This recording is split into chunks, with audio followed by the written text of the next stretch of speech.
Audio Jungle.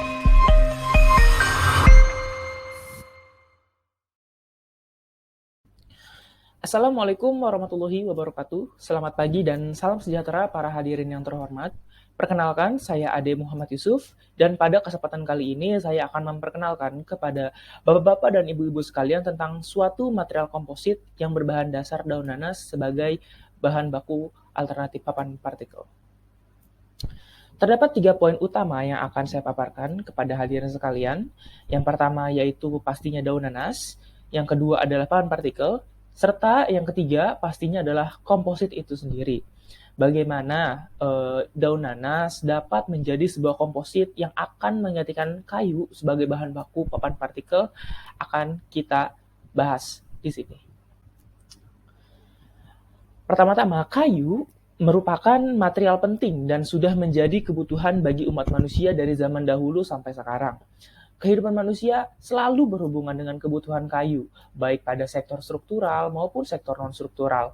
Contoh aplikasi kayu adalah sebagai bahan baku pada pembuatan papan partikel. Nah, papan partikel itu sendiri merupakan sebuah material rekayasa serbaguna yang digunakan untuk pembuatan lemari, meja, kursi, dan perabotan rumah tangga lain yang sangat erat kaitannya dengan kehidupan kita. Nah, permintaan kayu yang makin hari kian meningkat itu tidak berbanding lurus dengan persediaan kayu di Indonesia. Sebab berdasarkan Forest Watch Indonesia mengatakan bahwa meningkatnya angka laju deforestasi atau penebangan hutan di Indonesia yang mencapai 1,47 hektar pada tahun 2019 itu sangat berdampak pada kondisi hutan di Indonesia dari segi kualitas maupun kuantitasnya. Nah, fenomena deforestasi ini menyebabkan kelangkaan dari komoditi kayu serta semakin mahalnya harga kayu di pasaran. Nah, akibat tuntutan tersebut dibutuhkan sebuah material alternatif pengganti kayu yang dapat dijadikan substitusi bahan baku kayu tanpa mengurangi kualitasnya sebagai produk dari papan partikel. Dewasa ini, bahan baku dari papan partikel itu tidak sebatas dari kayu saja. Seiring dengan menipisnya ketersediaan dan tingginya harga kayu, pemanfaatan NFC telah banyak dikembangkan untuk menyelesaikan permasalahan ini. NFC atau Natural Fiber Composite merupakan komposit berpenguat serat alam. Pada kesempatan kali ini, saya berfokus pada serat daun nanas yang digunakan sebagai penguat dari komposit bermatriks resin termoset. Adapun jenis-jenis resin termoset yang umum di pasaran adalah unsaturated polyester, epoxy, dan juga vinyl ester. Selanjutnya, mengapa harus daun nanas? Perlu diketahui para hadirin sekalian bahwa kondisi iklim di Indonesia itu sangat sesuai untuk membudidayakan tumbuhan nanas. Hal ini dibuktikan dengan data dari Badan Pusat Statistik pada tahun 2017 bahwa Indonesia memiliki produksi nanas sebanyak 1,79 juta ton. Selain itu, tumbuhan nanas selalu menghasilkan limbah daun nanas secara terus-menerus. Hal tersebut dikarenakan tumbuhan ini selalu dibongkar dan digantikan dengan tumbuhan baru setelah mengalami 2 hingga 3 kali panen. Nah, hal ini yang menyebabkan limbah daun nanas itu memiliki potensi yang besar gitu untuk dimanfaatkan sebagai produk yang dapat memberikan nilai tambah khususnya sebagai serat alam. Nah, penggunaan serat alam, khususnya daun nanas, memiliki beberapa keunggulan dibandingkan serat sintetis atau serat buatan lainnya.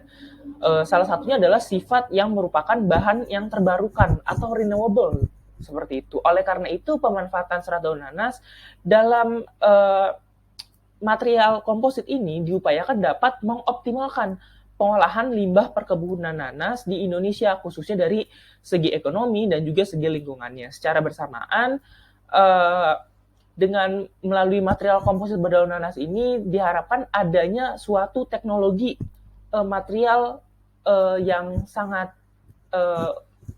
baik untuk digunakan pada industri papan partikel di Indonesia sesuai dengan standar papan partikel di Indonesia yang berlaku, yaitu SNI 012105/2006. Nah, selanjutnya pengertian dari komposit. Oke, komposit merupakan gabungan dari 2 atau lebih material yang dipilih berdasarkan kombinasi sifat masing-masing material penyusunnya yang bertujuan menghasilkan material baru dan sifat yang lebih baik berdasarkan suatu ikatan antara matriks dan penguatnya. Nah, secara umum, Matriks yang digunakan itu terbagi menjadi 3, yaitu ada MMC, CMC, dan PMC.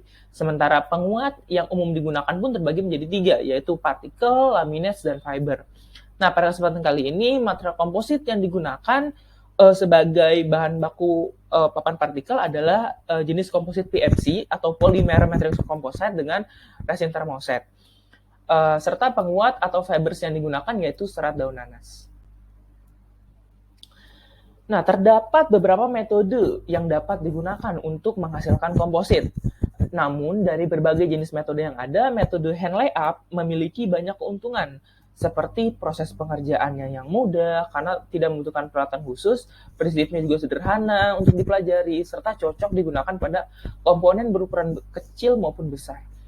Nah, hand layup atau HLU ini dilakukan dengan cara menuangkan campuran resin dan katalis pada cetakan yang telah dilapisi cat atau gel coat. Campuran tersebut kemudian diratakan menggunakan roller pada lapisan fiber yang berada di cetakan. Nah, selanjutnya adalah serat dari nanas. Nah, nanas merupakan sebuah tumbuhan dengan ukuran batang yang pendek.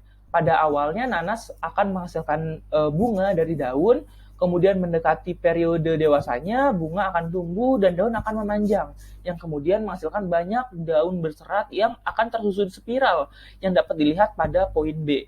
Nah, nantinya daun nanas ini akan diambil seratnya, sehingga menjadi produk yang dapat dilihat pada poin D. Nah, gambar yang di poin D tersebut merupakan bahan baku dalam pembuatan komposit kita. Seperti itu. Nah, serat daun nanas baik digunakan sebagai penguat untuk komposit polimer. Kenapa? Karena dapat dilihat pada slide ini bahwa nanas memiliki kandungan holoselulosa 70 hingga 82%, yang mana itu sangat baik ya, yang sangat kuat seperti itu. Karena selulosa merupakan komponen yang sangat penting itu untuk menjadi penguat dalam produksi komposit. Nah, selanjutnya dia memiliki kandungan lignin 5 hingga 12%, dan adapun nilai kuat tarik dan modulus elastisitas yang dimilikinya juga dapat dibilang sangat-sangatlah baik begitu. Kuat tariknya mencapai 413 hingga 1627 megapascal. Sementara modulus elastisitasnya mencapai 34,5 hingga 82,5 gigapascal. Nah, sifat mekanik dari serat nanas ini menjadikan komposit menjadi lebih kuat gitu, lebih hebat untuk dijadikan sebagai papan partikel pengganti dari kayu. Karena seperti yang kita tahu bahwa papan partikel yang dibuat dari kayu itu memiliki kelemahan karena tidak dapat digunakan pada tempat yang lembab. Ketika papan partikel dari kayu diletakkan di tempat yang lembab, papan partikel tersebut akan mudah lapuk seperti itu. Tidak seperti komposit berserat daun nanas ini. Nah, demikian akhir presentasi dari saya. Semoga dengan paparan saya barusan menjadikan kita semua lebih aware atau peka terhadap fenomena deforestasi di Indonesia. Dan juga pentingnya keberadaan material komposit berserat alami, khususnya daun nanas, sebagai bahan baku alternatif untuk papan partikel. Baik, kurang lebihnya mohon dimaafkan. Akhir kata dari saya, wassalamualaikum warahmatullahi wabarakatuh.